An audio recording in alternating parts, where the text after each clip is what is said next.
తెనాలిలో అనుమతులు లేకుండా నిబంధనలకు విరుద్ధంగా తరగతులు నిర్వహిస్తున్నట్లు విద్యా సంస్థలపై చర్యలు తీసుకోవాలని ఏఐఎస్ఎఫ్ నాయకులు డిమాండ్ చేశారు. అక్షరాలతో లక్షల రూపాయల వ్యాపారం చేస్తున్న వారిపై కఠిన చర్యలు తీసుకోవాలని కోరారు.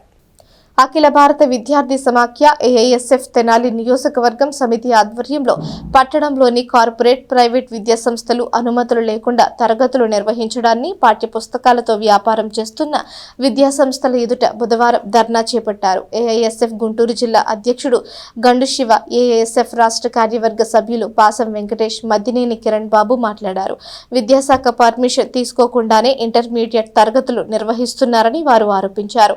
అక్రమంగా తరగతులు నిర్వహిస్తున్న పాఠ్యపుస్తకాలు, నోటి పుస్తకాలు పేరుకు వేలకు వేలు దోచుకుంటున్న గుంటూరు జిల్లా ఆర్ఐఓ పట్టించుకోకపోవడాన్ని ఖండించారు. ఇప్పటికైనా అక్షరాలతో లక్షల రూపాయల వ్యాపారం చేస్తున్న యాజమాన్యంపై క్రిమినల్ కేసులు నమోదు చేయాలని డిమాండ్ చేశారు. ఇదే పోకడలు గనుక కొనసాగితే రానున్న రోజుల్లో ఏఐఎస్ఎఫ్ ఆధ్వర్యంలో ధర్నాలు చేపడతామని, అప్పటికి విద్యాశాఖ అధికారులు స్పందించకపోతే రాష్ట్ర వ్యాప్త బంద్ పిలుపుకి వెనుకాడబోమని హెచ్చరించారు.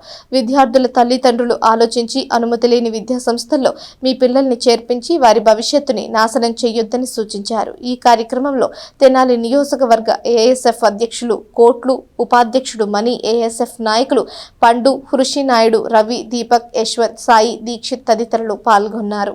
తెనాలి నియోజకవర్గంలో ఏదైతే పర్మిషన్స్ లేకుండా అనేక కార్పొరేట్ కబంధ హస్తాల్లో ఇరుక్కుపోయి విద్యార్థులు మానసిక ఒత్తిడికి గురవుతూ ఉన్నారు. ఈ కార్పొరేట్ కబంధ హస్తాలకు తోడుగా ఉన్నటువంటి ప్రభుత్వాన్ని మేము ఒకటే హెచ్చరిస్తూ ఉన్నాం. ఇప్పటికైనా విద్యాశాఖ మంత్రి గారు మీరు స్పందించండి, బయటికి రండి, విద్యార్థులను కలవండి, వాళ్ళ యొక్క ఇబ్బందులను తెలుసుకోండి. దాంతోపాటు విద్యార్థుల సమస్యను పరిష్కరిస్తే రేపటి రోజు మీ ప్రభుత్వం నిలబడే అవకాశం ఉంది.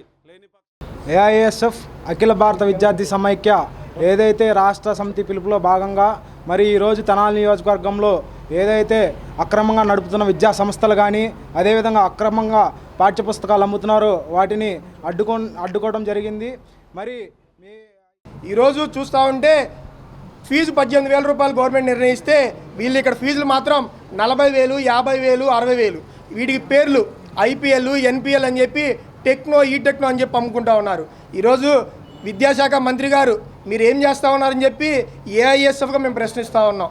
మీరే చెప్పారు విద్యార్థులకు బాసరగా నిలబడతానని చెప్పి. ఈరోజు 60,000, 70,000 ఇంటర్మీడియట్ చదువుకున్న విద్యార్థి తల్లిదండ్రులు ఫీజులు ఎక్కడి నుంచి తీసుకొచ్చి కళాశాలకు కట్టాలని చెప్పి మేము ప్రశ్నిస్తూ ఉన్నాం. దీన్ని మీరు ఒక గాడిలో పెట్టకపోతే రానున్న రోజుల్లో విద్యార్థులు అందరిని కలుపుకొని, ఎవరైతే మాతో కలిసి వస్తారో అన్ని విద్యార్థి సంఘ నాయకులను కలుపుకొని రోడ్ల మీద బేటాయిస్తామని చెప్పి, లేకపోతే అసెంబ్లీ ముట్టడి కూడా మేము ప్రయత్నిస్తామని చెప్పి ఈ సందర్భంగా మీకు హెచ్చరిక జారీ చేస్తూ ఉన్నాం. తెనాల్లో ఏవైతే ఉన్నాయో కళాశాలలో ఒకసారి మీరు పర్యవేక్షించి ఫైర్ ఉందా, లేకపోతే మున్సిపాలిటీ పర్మిషన్ ఉందా లేదా, అదేవిధంగా మెట్లు ఎక్కడానికి వాళ్ళకి కన్సిస్ట్గా ఉన్నాయా లేదా, రూములు విశాలంగా ఉన్నాయా లేదా, వీళ్ళకి గేమ్స్ మానసిక ఒత్తిడికి గురవ్వకుండా ప్రతి వారం ఒక గేమ్ పీరియడ్ అనేది జరగమని చెప్పి చెప్తూ ఉన్నారు. ఎక్కడ ఈ కార్పొరేట్ ప్రైవేట్ విద్యా సంస్థలు ఎక్కడా లేదు. వీటిని మీరు కొనసాగించకపోతే, మీరు పర్యవేక్షించకపోతే ఏఐఎస్ఎఫ్గా డిమాండ్ చేస్తూ ఉన్నాం. తెనాలిలో ప్రతి కళాశాల ముందు బేటాయించి ఈ ఏదైతే విద్యార్థి సమస్యలు ఉన్నాయో పరిష్కరించే వరకు ఏఐఎస్ఎఫ్ పోరాటం దిగుతుందని చెప్పి ఈ సందర్భంగా తెలియజేస్తా ఉన్నాం.